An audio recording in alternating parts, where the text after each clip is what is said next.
உலக தரத்தில் விளையாட்டை இன்னைக்கு தமிழ்நாட்டில் கொண்டு போகக்கூடிய தேவை இருக்கு. நம்ம சகோதரர் தம்பி சொன்ன மாதிரி 7 வருஷத்துக்கு முன்னாடி ட்ரக்ஸ் கல்ச்சர் கிடையாது தமிழ்நாட்டில். அதுக்கான பணம் இல்லாமலாம் இல்லை. இதோ இங்க இருக்கு. இப்ப கூட வந்து ட்ராக் போட்டலாம்னு சொன்னேன். அதுக்கான வேலைகள் ஆரம்பிக்க போகுதுன்னு சொன்னாங்க. ஆனா ஒருங்கிணைக்கணும். இன்டர்நேஷனல் ஸ்டாண்டர்ட்ல எப்படி நம்ம கொண்டு போகணும். நீட்டுக்கு ஒரு ரிஃபார்ம் பண்ணணும். கொஸ்டின் பேப்பர் உடைய லீக்கேஜஸ், எக்ஸாமினேஷன்ஸ் உடைய லீக்கேஜஸ், அங்கே அனிதாவிலிருந்து எண்ணற்ற சகோதர சகோதரிகள் தமிழ்நாடு இழந்திருக்கு. அந்த உணர்வு எங்களுக்கு இருக்கு. டெல்லியோடைய குரலுக்கும் தமிழ்நாடு குரலுக்கும் நீட் கோச்சிங் கிளாஸோடைய காஸ்ட்லி வேல்யூ பார்த்தீங்கன்னா யாராலையும் அதுக்கான ஃபீஸை கட்டவே முடியாது. இது ஒட்டுமொத்தமாக தமிழக மாணவர்கள் நம்ம நேர்மையான வெளிப்படை தன்மையான ஒரு நிர்வாகத்தை உருவாக்குவோமே. கேள்விகள் கேட்கட்டும், உண்மையா இருந்தா பதில் சொல்லுவோம், அரசியல் காரணங்களா இருந்தா கடந்து போவோம். இதுதான் உண்மையான ஜனநாயகம். இந்த ஜனநாயகத்தை எங்களுடைய ஜனநாயகன் வெற்றி பெற வைத்திருக்கார்.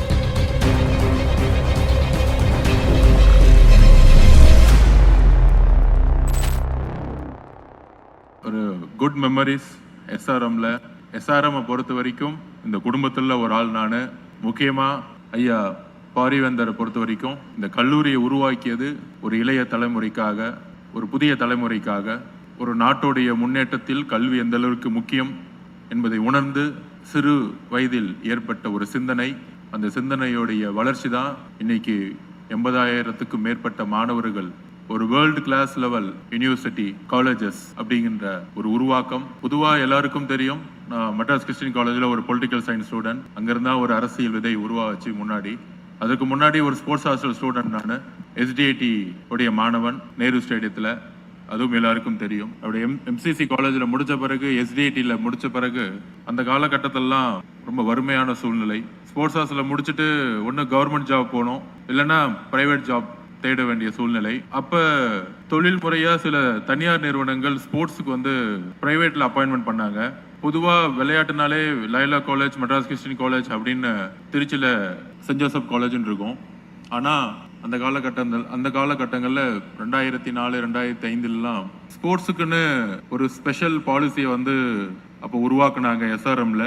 அது முதல்ல உருவாக்குனது பச்சமுத்து சார் தான். ஸோ ஆர்ட்ஸ் காலேஜ் தான் எப்பயுமே ஸ்போர்ட்ஸ்ல இம்பார்ட்டன்ட் கொடுப்பாங்க அப்படிங்கிற ஒரு விஷயத்த அன்னைக்கு எஸ்ஆர்எம் நிறுவனங்களும் சத்யபாமா நிறுவனங்களும் ஒரு 2-3 நிறுவனங்கள் உருவாக்கும் பொழுது ஐயா பச்சமுத்து சார் அப்போ ஒரு ஸ்போர்ட்ஸுக்குன்னு ஒரு ஸ்பெஷல் பாலிசியை கொண்டு ஒரு ஸ்போர்ட்ஸ்மேனுக்கு ஒரு இன்ஜினியரிங் சீட்லாம் இன்ஜினியரிங் காலேஜில் சேரணுங்கிறதெல்லாம் ஒரு பெரிய கனவு. அப்போ அண்ணா யூனிவர்சிட்டி மட்டும்தான் இருக்கும். அப்போ ஸ்போர்ட்ஸ்மேனுக்கு எல்லாத்துக்கும் என்ன குரூப் வேணுமோ அப்போ கொடுத்தாங்க. அப்போ பிசிக்கல், அப்பையும் பாஸ்கெட் பால் அண்ட் வாலிபால் பார்த்தவர் இங்கே இருக்கக்கூடிய மோகன் சார் தான். இங்கே தான் இருக்கிறாரு.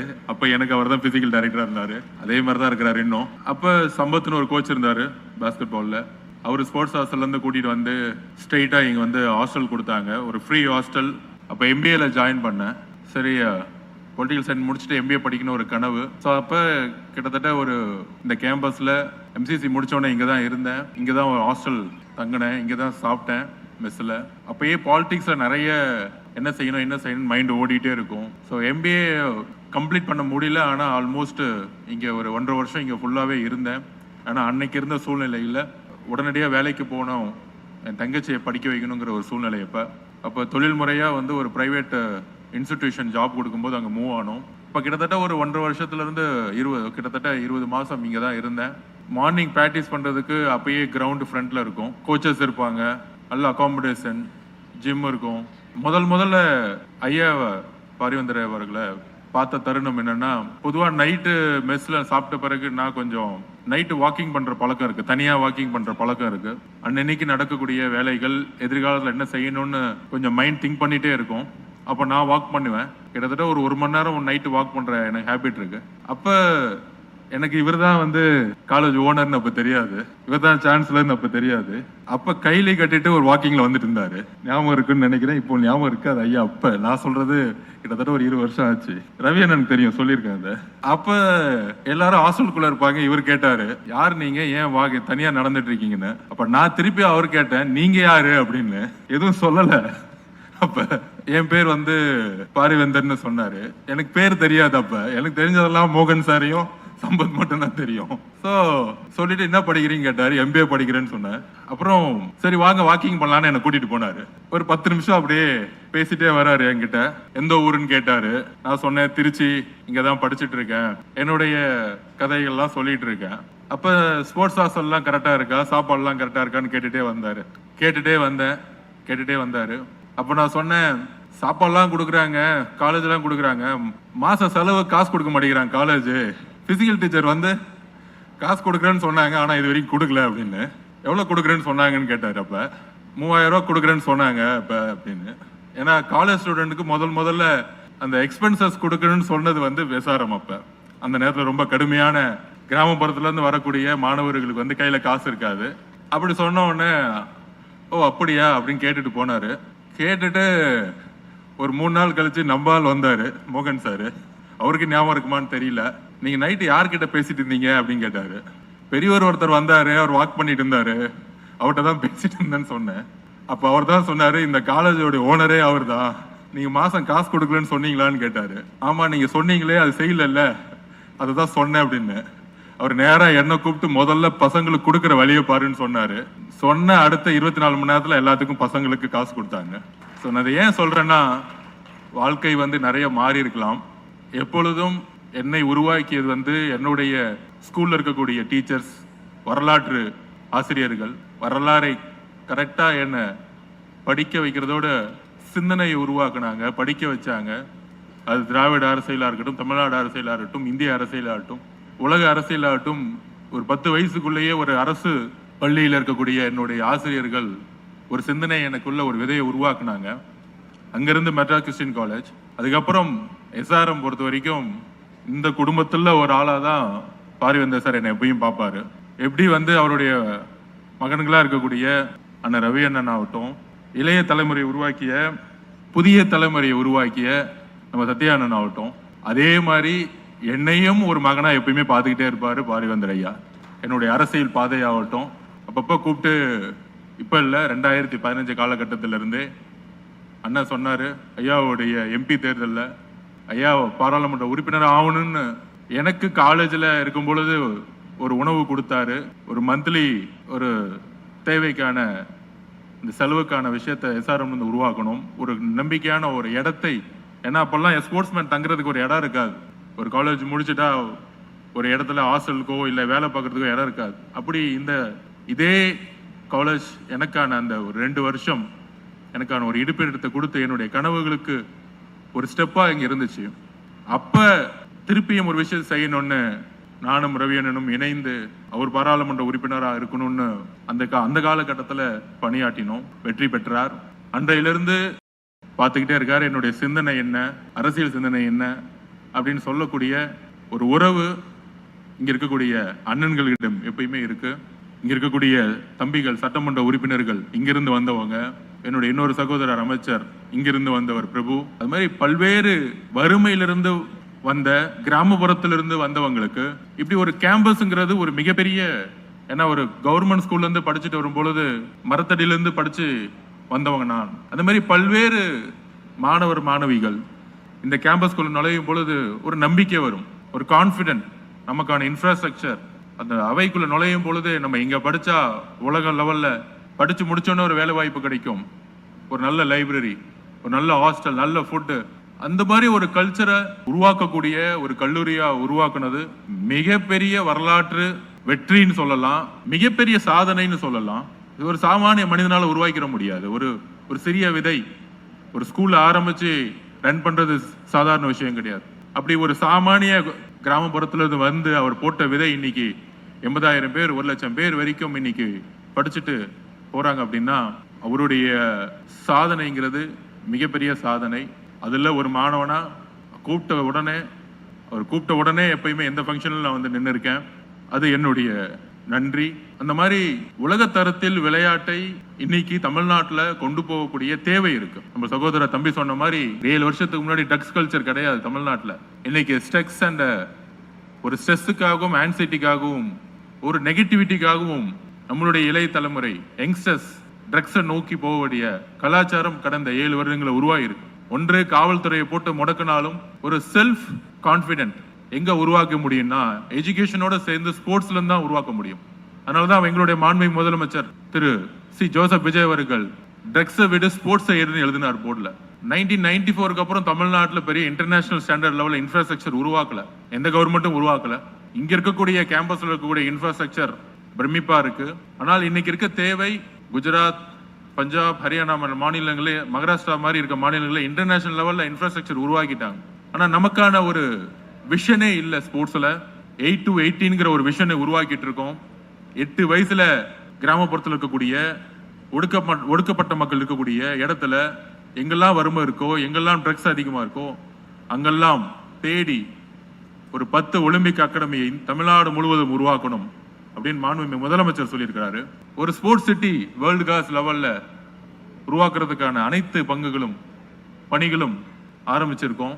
அதோட சேர்ந்து எங்கெல்லாம் இந்த மாதிரி எஸ்ஆர்எம் மாதிரி ஸ்போர்ட்ஸுக்கு இம்பார்ட்டன்ட் கொடுக்கக்கூடிய காலேஜஸோட தமிழ்நாடு முழுவதும் எஸ்டிஏடி ஒரு மெம்பர் ஆஃப் அண்டர்ஸ்டாண்டிங், ஒரு MOU போட்டு எஸ்டிஏடி மூலம் பிளஸ் பள்ளி கல்வித்துறை மூலம் கிட்டத்தட்ட 6000 பிசிக்கல் டீச்சர்ஸ் இருக்காங்க. 6000 பிசிக்கல் டீச்சர்ஸ் இருக்காங்க.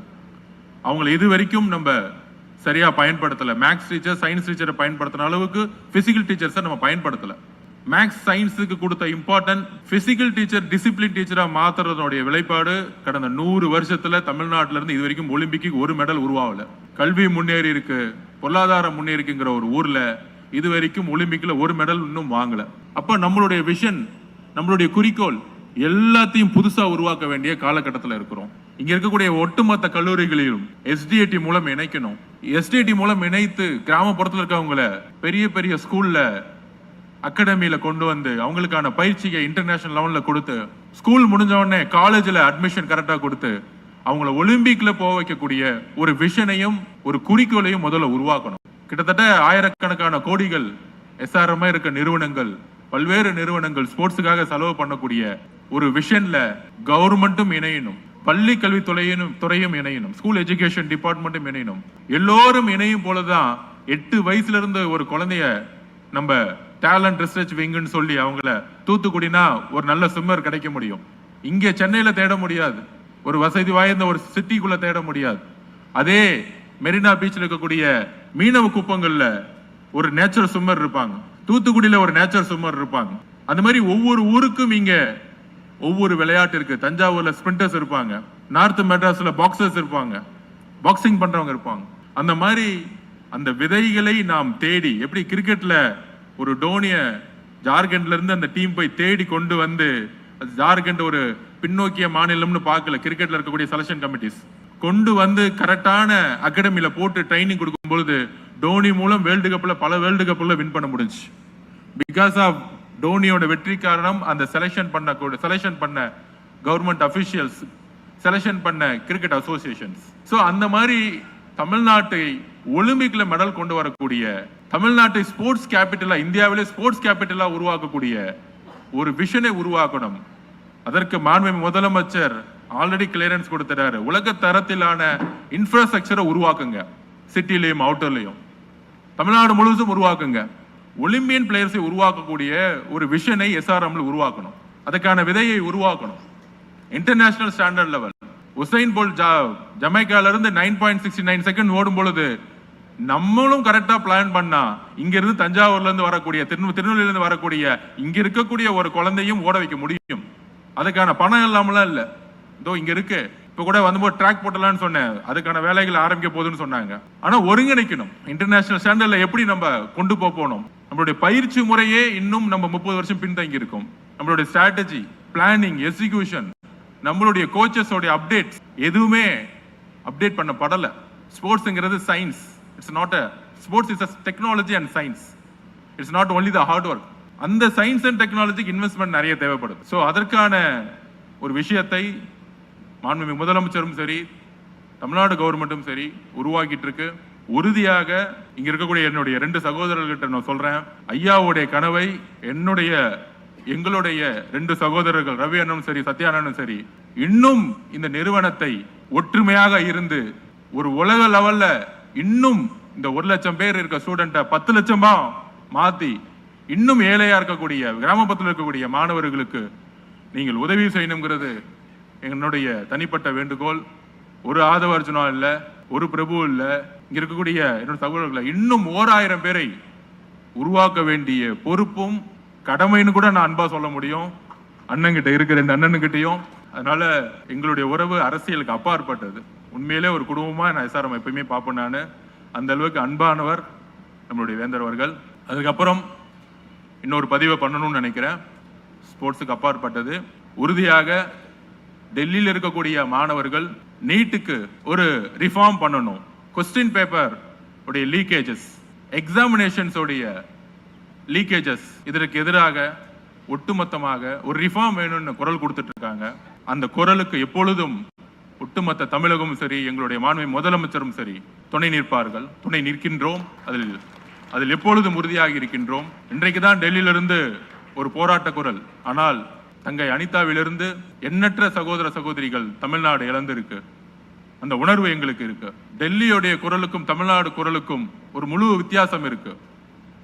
நம்மளுடைய தமிழகத்துடைய குரல், எங்கள் முதலமைச்சருடைய குரல், தமிழக வெற்றி கழகத்தினுடைய குரல், தமிழ்நாட்டு மக்களுடைய குரல், தமிழக இளைஞர்களுடைய குரல் ஒட்டுமொத்தமாக நீட்டை அபாலிஷ் பண்ணணும், நீட்டை நீக்கணும், பேன் செய்யணும். இதற்கான குரல் அரசியல் ரீதியாகவும் சரி, மற்ற வழிகளிலும் சரி, நாங்கள் எப்பொழுதும் உறுதியாக இருக்கிறோம். கிராமப்புறத்திலிருந்து வரக்கூடிய மாணவர்கள், அந்த வழி எங்களுக்கு தெரியும். ஒரு அரசு பள்ளியில் படித்த மாணவன் நான். நம்மளுடைய மாணவர்கள், கிராமப்புறத்திலிருந்து வரக்கூடிய மாணவர்கள் சமூக நீதியின் அடிப்படையில் நீட் இல்லாமலேயே இங்க இருக்கக்கூடிய மருத்துவர்களை உருவாக்கிய மாநிலம் இது. நம்பர் 1 மாநிலம் மருத்துவத்துறையில். இதை எப்பொழுதும் நாங்கள் உறுதியாக எதிர்க்கிறோம். வெறும் அரசியல் காரணங்களுக்காக அல்ல. ஏழை எளிய கிராமப்புறத்தில் இருக்கக்கூடிய மாணவர்கள் நீட் கோச்சிங் கிளாஸோடைய காஸ்ட்லி வேல்யூ பாத்தீங்கன்னா யாராலையும் அதுக்கான ஃபீஸை கட்டவே முடியாது. இது ஒட்டுமொத்தமாக தமிழக மாணவர்கள் எதிரானங்கிறத நாங்கள் உறுதியா இருக்கிறோம். இந்த பாலிசியை ஒட்டுமொத்தமாக ஒன்றிய அரசும் சரி, பிஜேபி ஆளுகின்ற அரசும் சரி, மாணவர்களுடைய விருப்பத்தின் பேரில் எப்படி வேளாண் சட்டத்தை விவசாயிகளுடைய கண்ணீருக்காக நீக்கினார்களோ அதே போல மாணவர்களுடைய உறுதியான குரலுக்காக தமிழக அரசுடைய வேண்டுகோளும் சரி, எங்களுடைய வேண்டுகோளும் சரி, நீட்டை நாம் நீக்கக்கூடிய முக்கியமான இடத்தில் இருக்கின்றோம். ஒரு நாள் எழுதி கொள்ளுங்கள், ஒரு நாள் பாராளுமன்றத்தில் இந்த நீட்டுடைய சட்டம் வாபஸ் பெறப்படும். உறுதியாக அதற்கு எங்களுடைய மாண்புமிகு முதலமைச்சருடைய குரல் முக்கிய குரலாக இருக்கும். எங்களுடைய குரல் முக்கிய குரலாக இருக்கும். தமிழக மாணவர்களுடைய குரல் முக்கிய குரலாக இருக்கும்ங்கிறதை நாங்கள் பதிவு செய்கிறோம். அந்த ஒவ்வொரு சிந்தனையுடன் தான், உறுதியுடன் தான் நீட்டுக்கு எதிராக எங்களுடைய பணியை நாங்கள் தொடர்ந்து கொண்டிருக்கிறோம். இந்த வாய்ப்பை கொடுத்த ஐயா அவர்களுக்கு ஸ்போர்ட்ஸிலும் சரி, கல்வியிலும் சரி, அனைத்து துறைகளிலும் உங்களோடு சேர்ந்து நாங்கள் பயணம் எப்பொழுதும் உங்களோடு இருக்கும். மாண்புமிகு முதலமைச்சரை நீங்கள் சந்தித்தீர்கள். நீங்க சொன்னதுதான், இது ஒரு பெரிய வரலாறு, மிகப்பெரிய மாற்றம். 2026 தேர்தல் ஒரு புதிய தலைமுறைக்கான தேர்தலா 1967க்கு அப்புறம் மாறுச்சு. எளியவர்கள், இங்க இருக்கக்கூடிய எம்எல்ஏ எல்லாம் பாத்தீங்கன்னா எளியவர்கள். நீங்க சொன்ன மாதிரியே முன்னாடி சொல்லிட்டு இருப்பீங்க, காலேஜோடைய பல்வேறு கூட்டங்கள்ல தேர்தல் அரசியல், காசு இல்லாத அரசியலை உருவாக்கணும், பணம் இல்லாத அரசியலை உருவாக்கணும், இளைஞர்கள் அரசியல் வெற்றி பெறணும், ஜாதி மதம் இல்லாத ஒரு அரசியலை பேசணும், முக்கியமாக ஊழலை தூக்கி எறியணும். நீங்க என்னெல்லாம் பேசுறீங்களோ அதை இன்னைக்கு நடந்துகிட்டு இருக்கு. உங்களுடைய விஷன் அதெல்லாம் நடந்துட்டு இருக்கு மாண்புமிகு முதலமைச்சருடைய தலைமையில். அதில் நாங்கள் எப்பொழுதும் உறுதியாக இருப்போம். ஏன்னா எங்களுக்கு அரசியல்ங்கிறது பதவியோ அதிகாரமோ அல்ல. அதிகாரமா மக்கள்னா மக்கள் பக்கம் தான் நாங்க நிற்போம். நானும் சரி, முதலமைச்சரும் சரி. ஏன்னா அந்த அதிகாரத்தை கொடுத்ததே மக்கள் தான். அப்ப அந்த மக்களுக்கு என்ன தேவை, அந்த தேவையை ஒவ்வொரு நொடியை உணர்ந்து உணர்வுபூர்வமாக நாங்கள் எங்களுடைய ரெஸ்பான்சிபிலிட்டியை, எங்களுடைய கடமையை செஞ்சுட்டு இருக்கோம். அதனால உங்களுடைய குறிக்கோளும் உங்களுடைய விஷனும் ஒன்றுதான். ஒரு சிறு தவறு நடந்தாலும் நம்ம சத்யா அண்ணன் புதிய தலைமுறை உடனே தவறுன்னு சொல்லக்கூடிய ஒரு நிறுவனம் இருக்கு. எங்களுடைய வேண்டுகோள், நாங்கள் எந்த காலத்திலும் தவறு செய்ய மாட்டோம், உறுதியாக சொல்கிறோம். உங்க சேனலுக்கு நாங்க வேலை வைக்கவே மாட்டோம். தவறு செய்யவும் தெரியாது, தவறு செய்ய வேண்டிய நோக்கமும் இல்லை. 50 வருஷ ஊழலை எங்களுடைய தலைவர் தூக்கி எறிஞ்சிருக்கார். நேற்று கூட நான் சேம்பர்ல உட்கார்ந்துட்டு இருக்கும்போது என் சேம்பருக்கு வெளியில் ஒரே குரல் சவுண்டா இருந்துச்சு. ஒருத்தர் கதவை திறந்து ஓடி வந்தார். என்ன வேணும்னு கேட்டேன். சார், நான் ஒரு 3 லட்சம் ஸ்கொயர் ஃபீட்டுக்கு அப்ரூவல் கேட்டிருந்தேன் பில்டிங் கட்டுறதுக்கு, ஒரே வாரத்துல வந்துருச்சு, உங்களை பார்த்து நன்றின்னு சொல்ல வந்தேன், வேற ஒண்ணு இல்லை சார் கிளம்பிட்டார். இதுதான் இன்னிதான் நீங்க அரசு. இது நீங்க எங்க வேணா விசாரிக்கலாம். எந்த நிருபரை எந்த எந்த எந்த டிபார்ட்மெண்ட்டுக்கு அமைச்சு விசாரிக்கலாம். அப்படி தவறு இருந்தால் டாக்குமெண்டாவே எங்களுக்கு கொடுங்க, உடனடியாக முதலமைச்சரை சரி செஞ்சிருவார். அதுதான் நிர்வாகம், வெளிப்படை தன்மையான நிர்வாகம். 75 வருஷத்து சட்டசபையை தைரியமாக எந்த முதலமைச்சரும் ஒளிபரப்புனது கிடையாது, வரலாறே கிடையாது. அப்ப ஒரு சட்டசபையை முதலமைச்சர் கிட்ட வந்து ஒருத்தர் சொன்னாரு, சட்டசபையை நேரடியா ஒளிபரப்புனா எதிர்கட்சிகள் கடுமையா கேள்வி கேட்பாங்க, அதெல்லாம் வெளியே வந்தா உங்க மேல நெகட்டிவ் வரும் அப்படின்னு சொல்லும் பொழுது அவர் சொன்ன வார்த்தை, நெகட்டிவ் வர அளவுக்கு நம்ம ஏன் அட்மினிஸ்ட்ரேஷன் பண்ணணும், நம்ம நேர்மையான வெளிப்படை தன்மையான ஒரு நிர்வாகத்தை உருவாக்குவோமே, கேள்விகள் கேட்கட்டும், உண்மையா இருந்தா பதில் சொல்லுவோம், அரசியல் காரணங்களா இருந்தா கடந்து போவோம். இதுதான் உண்மையான ஜனநாயகம். இந்த ஜனநாயகத்தை எங்களுடைய ஜனநாயகன் வெற்றி பெற வைத்திருக்கார். இது புகழ்வதற்காக சொல்ல, சாதாரண விஷயம் அல்ல. சாதி அரசியலையும் மத அரசியலையும் பண அரசியலையும் ஒரு சட்டசபையை நேரலையில் ஒளிபரப்பக்கூடிய ஒரு தைரியமும் இருக்கக்கூடிய ஒரு தலைமை இருக்கே, அந்த தலைமையை நாம் எப்பொழுதும் அவருடைய வெளிப்படை தன்மையுடன் நிர்வாகத்தோட நாங்களும் சரி, இங்க இருக்கக்கூடிய சட்டமன்ற உறுப்பினர்களும் சரி, ஏன் கட்சியும் சரி, எந்த இடத்திலும் நிர்வாகத்தில் தலையிட மாட்டோம், யாரோடைய தொழிலிலும் தலையிட மாட்டோம். அவரவர்கள் தொழில், அவர்களுடைய சுதந்திரம், எந்த விதமான அதிகார மீறலோ எப்பொழுதும் இருக்காது. அதுதான் எங்களுடைய முதலமைச்சருடைய குறிக்கோள். அந்த குறிக்கோளுடன் நாங்கள் எப்பொழுதும் நடப்போம். நன்றி, வணக்கம்.